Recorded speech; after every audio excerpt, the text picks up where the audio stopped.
والصلاة والسلام على سید الانبیاء والمرسلین اما بعد فاعوذ باللہ من الشیطان الرجیم بسم اللہ الرحمن الرحیم۔ الحمدللہ الہادی پروگرام میں اچھی صحبت کی برکت اور اس کے بارے میں جو شرعی احکام قرآن میں بیان ہوئے اس کے بارے میں ذکر ہو رہا ہے۔ سورہ توبہ کی آیت نمبر 119 پر میں کلام کر رہا تھا کہ اللہ تعالیٰ نے ارشاد فرمایا یا ایھا الذین آمنوا اتقوا اللہ، اے ایمان والو تقوی اختیار کرو، وکونوا مع الصادقین، اور سچوں کے ساتھ ہو جاؤ۔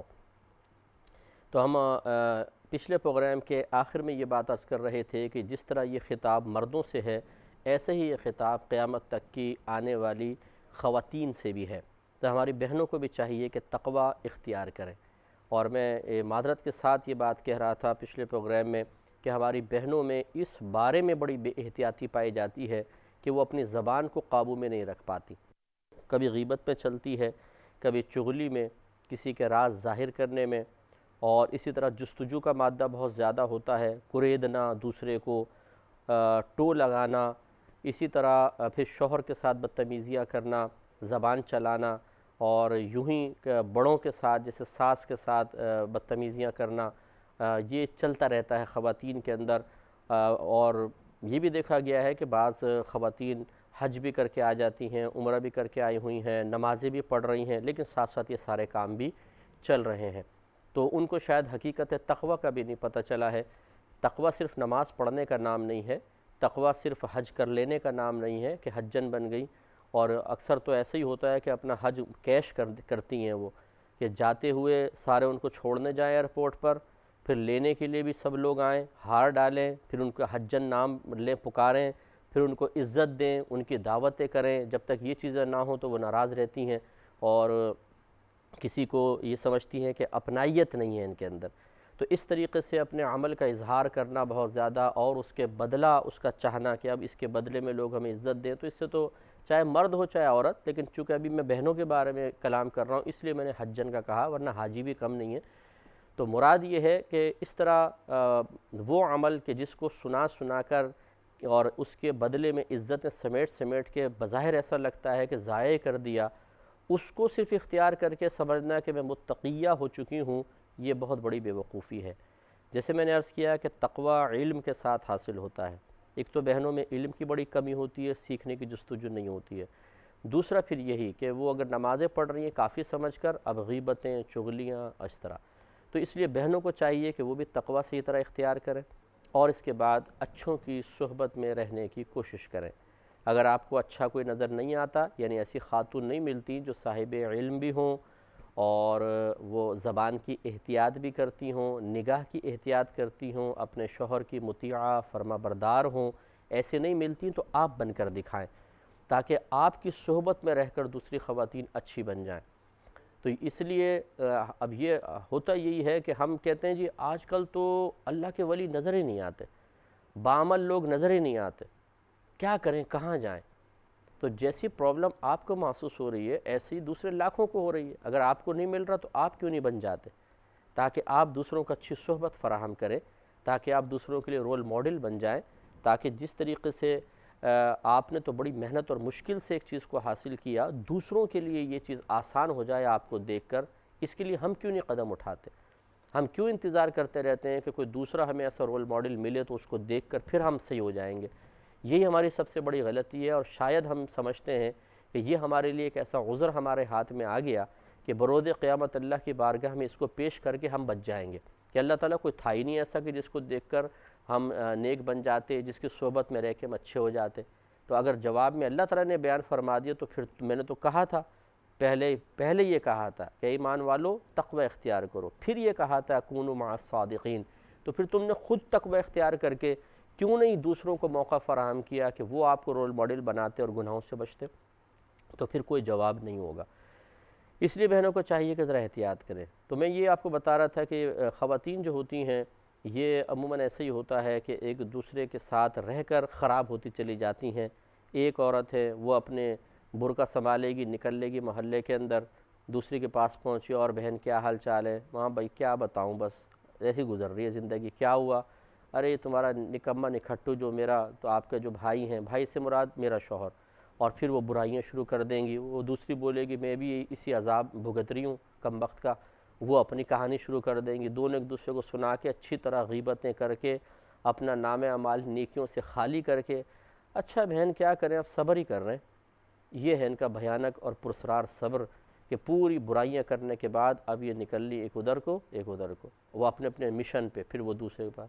اچھا پھر جو ان کے ساتھ جو بچیاں ہوتی ہیں، چونکہ اکثر بچیاں عورتوں کے ساتھ ماؤں کے ساتھ رہتی ہیں، وہ بھی پھر بڑے غور سے یوں کان لگا کر سن رہی ہوتی ہیں قریب بیٹھ کر، یہ نہیں کہ بھئی بچوں کو ہٹا دیا جائے کہ بیٹا جاؤ تم کام کرو ہم بڑے باتیں کر رہے ہیں، نہیں، وہ بچیاں بیٹھ کے سنتی ہیں، ان کے ذہن کے اندر اس طرح کے منفی خیالات پھر پیدا ہوتے ہیں، کل پھر وہ جب شادی وغیرہ ان کی ہوتی ہے تو وہی چیزیں ان کے اوپر اثر انداز ہوتی ہیں۔ تو یہ مطلب کب ایسا ہوگا یعنی کہ ایک خاندان میں کم از کم کوئی تو اپنی ذمہ داری محسوس کرے کہ چلو میں علم دین سیکھ کر میں بعمل بن کر دوسروں کے لیے بعمل بننے کا موقع فراہم کروں، ایسی خواتین ایسے مرد حضرات ہوں، لیکن نہیں، ہم سب جو ہیں وہ جان چراتے ہیں، دوسروں کے کندھے پر ذمہ داریاں ڈال کے خود پیچھے ہٹنے کے عادی ہیں، اپنے آپ کو بیچارہ سمجھتے ہیں، بے بس سمجھتے ہیں کہ جی دنیا کیا کریں، دنیا دار قسم کے لوگ ہیں، ہمارے ماحول ایسا ہے، یہ ہے وہ ہے، اس طرح کے بہانے اور عذر کر کے اپنے لیے گناہ کو یا خراب کاموں کو جائز کرنے کی معاذ اللہ شاید ہم کوشش کرتے ہیں، بالکل غلط ہے۔ اس لیے ہمت کرنی ہوگی۔ میں جو آپ کی خدمت میں عرض کر رہا ہوں، میں بھی ایک گناہگار آدمی ہوں، اللہ تبارک و تعالیٰ مجھے بھی نیک اور پرہیزگار بننے کی توفیق عطا فرمائے۔ یہ نہیں ہے کہ میں اپنے آپ کو یہ سمجھ رہا یہ مطلب بیان کرنے کی کوشش کر رہے ہیں کہ آپ سب گناہگار ہیں اور ہم بہت زیادہ نیک ہیں، یہ اللہ ہی بہتر جانتا ہے کہ اللہ کی بارگاہ میں کس کا کیا مقام ہے۔ ہم سب کو اپنے اپنے بارے میں یہی سوچنا چاہیے ہم گناہگار ہیں اور زیادہ سے زیادہ بہتر بننے کی کوشش کریں۔ تو اس لیے ہمارے جو بھائی سن رہے ہیں، جو بہنیں سن رہی ہیں، وہ ہم سب اپنے اپنے اعمال پر نگاہ رکھ کر خود اچھے بن کر دوسروں کے لیے اچھی صحبت کا موقع فراہم کریں، اور خود اچھے بننے کے لیے اور مزید بہتر بننے کے لیے اچھوں کی صحبت تلاش کریں، یہ بہت اچھا ہے۔ آپ نے یہ روایت بارہا سنی ہوگی کہ نبی کریم صلی اللہ علیہ وسلم نے ارشاد فرمایا، اور یہ مسلم شریف میں کئی طرق سے مروی ہے حدیث پاک، کہ بنی اسرائیل میں ایک شخص تھا جس نے 97 قتل کیے، تو پھر وہ ایک عابد کے پاس پہنچا، عبادت گزار کے پاس، لیکن تھا وہ جاہل، اور اس سے پوچھا کہ بھئی میں نے 97 قتل کیے ہیں، 97، اور سب کے سب ناحق قتل کیے ہیں، کیا میری توبہ ہو سکتی ہے؟ تو اس شخص نے کہا کہ تیری توبہ، 97 تو نے قتل کیے، تو جہنم میں جائے گا۔ تو اس کو غصہ آیا، اس نے اس کو بھی قتل کر دیا۔ پھر ایک اور عابد کے پاس پہنچا، اس سے بھی ایسا کویسچن کیا، اس نے بھی ایسے نامعقول جواب دیے، اس نے اس کو بھی قتل کیا۔ اس طرح حدیث میں ہے کہ 100 قتل اس نے پورے کر لیے، اور ایک روایت میں ایسے ہے کہ 99 اس نے قتل کیے تھے، اور پھر ایک عابد نے ایسا کہا تو 100 قتل پورے ہو گئے۔ پھر یہ ایک عالم کے پاس گیا، صاحب علم کے پاس، یعنی ندامت شرمندگی پھر غالب آئی، اس سے جا کر پوچھا کہ جی میری توبہ ہو سکتی ہے؟ انہوں نے کہا کیوں نہیں ہو سکتی ہے، تیرے اور تیری توبہ اور تیرے رب کے درمیان کون حائل ہو سکتا ہے؟ بالکل اللہ تیری توبہ قبول فرمائے گا، لیکن جس بستی میں تو رہتا ہے یہ بروں کی بستی ہے، اگر تو اس میں رہے گا تو پھر گناہ کرے گا۔ تم فلاں پہاڑ پر چلے جاؤ، وہاں پر اللہ تعالیٰ کے کچھ نیک بندے ذکر میں مصروف ہیں، یعنی اللہ تعالیٰ کی یاد میں مصروف ہیں، زبان سے ذکر کر رہے ہیں، عبادات وغیرہ کر رہے ہیں، تم ان کے ساتھ رہ کر عبادت کرو، اللہ تعالیٰ تمہاری توبہ قبول کر لے گا۔ اب یہ شخص چلا تو مشیت الہی دیکھیے کہ جب یہ درمیان میں پہنچا تو ایک دم اس کو موت آ گئی، ملک الموت علیہ السلام نے روح قبض کر لی۔ اب اللہ تعالیٰ کے حکم سے رحمت کے فرشتے بھی آ گئے اور عذاب کے فرشتے بھی آ گئے، اور ان کے مابین جھگڑا سا شروع ہو گیا۔ عذاب کے فرشتے کہہ رہے تھے کہ ابھی یہ وہاں تک پہنچا کوئی تھا نیک لوگوں تک، اس نے اتنے گناہ کیے، ہم اس کو جہنم میں لے کر جائیں گے۔ اور جو جنت کے فرشتے تھے وہ یہ کہتے تھے کہ یہ چونکہ توبہ کے ارادے سے چل پڑا تھا لہٰذا ہم اس کو اپنے ساتھ لے کر جائیں گے۔ اب یہ اللہ تعالیٰ کی طرف سے ہی تھا، ورنہ کیا مطلب اللہ تعالیٰ کو نہیں پتہ تھا کہ یہ کہاں جائے گا کہاں نہیں۔ تو یہ ہمیں سمجھانے کے لیے اللہ نے ایک مثال قائم فرمائی کہ اس طرح دونوں طرف کے فرشتوں کو آنے کی توفیق دی، پھر ایک تنازع سا پیدا ہوا، تو پھر اللہ تعالیٰ نے ایک اور فرشتہ نازل فرمایا، اور اس نے کہا کہ بھئی تم اس طرح کرو، فیصلہ یہ ہے کہ تم زمین ناپو، اگر یہ بروں کے قریب ہوا تو جہنم میں جائے گا، اگر نیکوں سے قریب ہوا تو جنت میں جائے گا۔ تو حدیث میں آتا ہے کہ جب فاصلہ ناپا گیا تو یہ شخص بروں کی بستی سے ایک بالشت قریب تھا، تو اللہ تبارک و تعالی نے زمین کو حکم فرمایا کہ سمٹ جا، تو وہ اس طرف سے سمٹ گئی، تو یہ ایک بالشت نیکوں سے قریب ہو گیا، تو رحمت کونین صلی اللہ علیہ وسلم ارشاد فرماتے ہیں کہ اللہ تعالیٰ نے اس کی بخشش و مغفرت فرما دی۔ تو آپ اس سے اندازہ کریں کہ جو 100 قتل کرے اور پھر اچھوں کی صحبت کے قصد و ارادے سے نکلے تو اللہ تعالیٰ اس کی بھی بخشش و مغفرت فرما دیتا ہے۔ تو یہ صحبت کوئی معمولی چیز نہیں ہے، یہ بہت بڑی چیز ہوتی ہے۔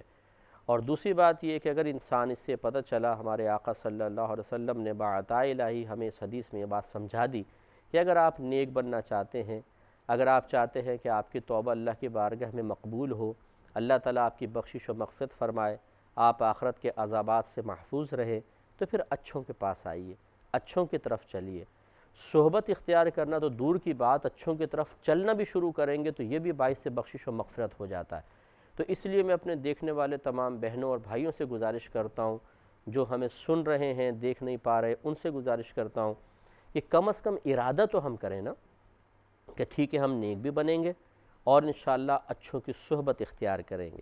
اور یہ بھی ارادہ کریں کہ ہم خود اچھے بن کر دوسروں کو ایک اچھی صحبت فراہم کریں گے۔ ہم خود بھی علم سیکھیں گے، دوسروں کو سکھائیں گے، خود بھی نماز پڑھیں گے، دوسروں کو پڑھوائیں گے، ہم خود بھی گناہ سے بچیں گے، دوسروں کو بچانے کی کوشش کریں گے۔ تو جب ہم یہ ارادہ کر لیں گے تو کم از کم اس ارادے پر ہمیں ثواب ملے گا کہ ہمارے آقا صلی اللہ علیہ وسلم نے ارشاد فرمایا کہ مومن کی نیت اس کے عمل سے بہتر ہوتی ہے۔ اس کا مطلب یہ ہے کہ جب وہ نیت کرتا ہے تو نیت میں تو بڑا خلوص ہوتا ہے، اس کو مکمل عمل کا ثواب مل جاتا ہے، لیکن جب وہ باقاعدہ عمل کرتا ہے تو بس اوقات ایسا بھی ہوتا ہے، ریاکاری ہو جاتی ہے، عمل کو انسان کامل طور پر ادا نہیں کر پاتا۔ تو نیت پھر عمل سے بہتر ہوتی ہے کہ نیت میں تو کوئی عمل کا دخل تو ہوتا نہیں ہے، پختہ ارادہ کیا، مکمل عمل کا ثواب مل گیا، لیکن خود عمل کرتے ہیں جب تو بعض اوقات پورے عمل کا ثواب نہیں ملتا، تھوڑی بہت اس میں کمی ہو جاتی ہے۔ تو مومن کی نیت اس کے عمل سے بہتر ہے، اس لیے اگر آپ اور میں کم از کم پہلے نیت کریں تو ہمیں ثواب مل جائے گا۔ دوسرا یہ کہ اچھی نیت کے ساتھ وہ شخص چلا تھا، اس نے عمل شروع کر دیا تھا لیکن اس کو اختتام تک نہ پہنچا سکا، تو اس حدیث سے یہ ضابطہ بھی حاصل ہو گیا، کوشش کرنا ہمارا کام ہے، ابتدا کرنا ہمارا کام ہے، خلوص کے ساتھ اخلاص سے شروع تو کریں، اس کے بعد ضروری نہیں ہے کہ ہم منزل تک پہنچ جائیں، ہو سکتا ہے اس سے پہلے اللہ تعالیٰ کی طرف سے بلاوا آ جائے۔ تو یہ حدیث تو یہی بتا رہی ہے کہ اللہ تبارک و تعالیٰ کرم فرمائے گا اور انشاءاللہ ہمارا بیڑا پار ہو جائے گا۔ جیسے کہ رحمت کونین صلی اللہ علیہ وسلم نے مزید ایک حدیث میں ارشاد فرمایا کہ اگر کوئی بندہ عمرے یا حج کے لیے جاتا ہے اور راستے میں اس کو موت آ جاتی ہے تو اللہ تبارک و تعالیٰ اس کی شکل کا ایک فرشتہ پیدا فرما دیتا ہے جو قیامت تک اس کی طرف سے حج یا عمرہ کرتا رہے گا اور اس کا ثواب اس کو ملے گا۔ تو اس پہ یہی شرح بیان کی ہے کہ اگر ایک آدمی عمل شروع کر دے، یعنی عمل کا ارادہ رکھتا ہو لیکن وہ اس کو پایہ تکمیل تک نہ پہنچا سکے تو اللہ تبارک و تعالیٰ اس کو ثواب عطا فرما دیتا ہے، اس کے فوائد اور برکات اس کو حاصل ہو جاتے ہیں۔ اب مثال کے طور پہ ہم نے ارادہ کیا کہ ہم علم سیکھیں گے، علم کا پہلے تو نیت ہم نے کی تو نیت کا ثواب مل گیا، اس کے بعد پھر ہم نے شروع کیا، مثال کے طور پر جیسے ابتدا آپ یوں کر لیں، جیسے ہمارا یہ آپ پروگرام دیکھ رہے ہیں، اسی طرح احکام شریعت پروگرام آتا ہے، درس بخاری آتا ہے، ان کو آپ دیکھ کے علم سیکھیں، اور صرف میرے ساتھ ہی مقید نہیں، اور دیگر جو علماء کرام جن کو آپ سمجھتے ہیں کہ واقعی وہ ان سے آپ کو علم حاصل ہو رہا ہے، ان کے پروگرام آپ نے دیکھ کے اس طرح ابتدا کی تھوڑا سا علم سیکھنے کے۔ اس کے بعد پھر کتب کی طرف آتا ہے، انسان تھوڑا مطالعہ کرتا ہے، پھر آہستہ آہستہ سیکھتا ہے، پھر اس کے بعد اب شوق بیدار ہو جائے پھر باقاعدہ کسی استاد کی صحبت، وہ ایک الگ مسئلہ ہے۔ اسی طریقے سے تھوڑے نیک عمل کی طرف انسان آ جائے، نمازیں سٹارٹ کر لے۔ میں نہیں کہہ رہا ہوں کہ آپ 2 پڑھیں 3 آپ چھوڑ دیں، کوئی بات نہیں، اگر کوئی بھی نماز نہیں پڑھتا تو اس کو چاہیے کوئی تو نماز شروع کرے، 1 پڑھ لے، 2 پڑھ لے، 3 پڑھ لے، اسے چاہیے 5 پڑھے، فرض ہیں، نہیں پڑھیں گے، ایک بھی جان بوجھ کے چھوڑیں گے گناہ کبیرہ ہے۔ لیکن بعض اوقات ایسا ہوتا ہے ہم کہتے ہیں یار 2 نکل گئیں تو اب 3 پڑھنے کا بھی کیا فائدہ، فجر نکل جاتی ہے نا تو پھر میں آگے پڑھ ہی نہیں پاتا ہوں، فجر ملے گی نا تو پھر آگے کی 4 بھی پڑھوں گا، پوری 5 تو ہوں۔ یہ ہماری ایک میجر مسٹیک ہے کہ ایک نماز کے نکل جانے پر ہم فوراً دوسری نماز کے ترک کا ایک عذر بنا لیتے ہیں کہ جی ظہر نکل گئے تو یار اب عصر بھی نہیں پڑی جا رہی. غلط. جو نماز آپ کو میسر آئے وہ شروع کر دیں اور اللہ سے دعا کریں اللہ تعالیٰ مجھے مزید نمازوں کی توفیق عطا فرما. اسی طریقے سے زبان کی حفاظت شروع کریں, ابتدا کر لیں. ہو سکتا ہے اگلے دن ہی آپ کو موت آ جائے, ہو سکتا ہے کچھ عرصے بعد ہی آپ کو موت آ جائے. تو یہ کوئی مطلب بعید نہیں ہے کہ جیسا اس شخص کو جو حدیث میں سرکار نے بیان فرمایا جس نے 100 قتل کیے, آپ اندازہ کریں جب, اور ناحق سب کے سب, اور قتل کرنا بہت بڑا گناہ کبیرہ ہے. جب اس کی اللہ نے بخشش و مغفرت فرما دی, اور وہ تھا بھی کوئی ہمارے سرکار کا امت کا نہیں تھا, وہ تو پچھلی کسی نبی کی امت میں تھا, جب اس کی بخشش و مغفرت ہو سکتی ہے تو پھر ہمارے سرکار کے صدقے تو اللہ تبارک و تعالیٰ کا بہت بڑا کرم ہے کہ ہمارے لیے تو بہت آسانی ہے اس امت کے لیے. اس لیے ہم جب ابتدا کریں گے تو مجھے اللہ کی رحمت سے امید ہے کہ بہت ہی فائدہ حاصل ہوگا. تو جو ہماری بہنیں خاص طور پر ہمیں سن رہی ہیں, چونکہ میں نے عرض کیا کہ خواتین کے اندر یہ زبان کی بے احتیاطی بہت زیادہ ہوتی ہے, اور آپ کی خدمت میں میری گزارش ہے کہ نبی کریم صلی اللہ علیہ وسلم نے ایک مرتبہ خواتین سے خطاب کرتے ہوئے ارشاد فرمایا کہ تم کثرت سے صدقہ کیا کرو کیونکہ میں نے تم میں سے اکثر کو جہنم میں دیکھا ہے. تو عورتوں نے پوچھا یا رسول اللہ صلی اللہ علیہ وسلم کس سبب سے آپ نے عورتوں کو کثیر تعداد میں جہنم میں دیکھا؟ تو سرکار صلی اللہ علیہ وسلم نے ارشاد فرمایا اس لیے کہ تم ناشکرہ پن کرتی ہو, شکر ادا نہیں کرتی. تو پوچھا گیا کہ کیا ہم اللہ کی ناشکر پن میں مبتلا ہیں؟ فرمایا کہ نہیں, اپنے شوہر کے ناشکر پن میں مبتلا ہو, یعنی شوہر کی قدر نہیں کرتی ہو, شوہر کے جو نعمتیں ہیں جو شوہر کی طرف سے تمہیں ملا اس کی قدر نہیں کرتی ہو, اس وجہ سے کثرت سے میں نے تمہیں جہنم میں دیکھا. اور پھر ہمارے آقا صلی اللہ علیہ وسلم نے ارشاد فرمایا کہ بعض اوقات ایک آدمی ایک طویل عرصے تک اپنی بیوی کے ساتھ اچھا معاملہ کرتا رہتا ہے, پھر وہ عورت اس سے کوئی ایک ناگوار چیز دیکھ لیتی ہے, یعنی ایسا کہ کوئی مطلب عورت کو پسند نہیں آیا, تو کہتی ہے کہ میں نے تم سے کبھی کوئی بھلائی نہیں دیکھی, کبھی تم میں کوئی خیر نہیں دیکھی. یعنی سرکار سمجھا رہے ہیں گویا کہ یہ عورتوں کی یہ بھی عادت ہوتی ہے کہ شوہر اچھا کرتا رہتا اس کے ساتھ معاملہ تو ٹھیک, لیکن ایک بھی اگر خراب ہوا تو ساری نیکیوں پہ پانی پھیر دیتی ہے 2 منٹ میں. تو اس پہ ذرا توجہ کریں, اس پہ میں انشاءاللہ تبصرہ عرض کروں گا نیکسٹ پروگرام میں. وآخر دعوانا